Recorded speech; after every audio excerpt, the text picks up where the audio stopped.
விரல் மாதனைந்து மலர்வாடி சிந்த மிதவானில் இந்து வெயில் காய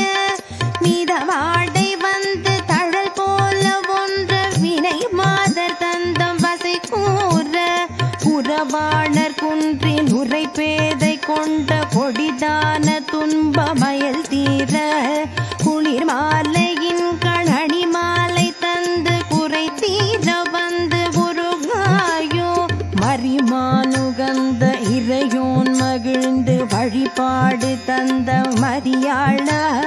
மலை மாவு சிந்த அலைவேலை என்ற வடிவேலி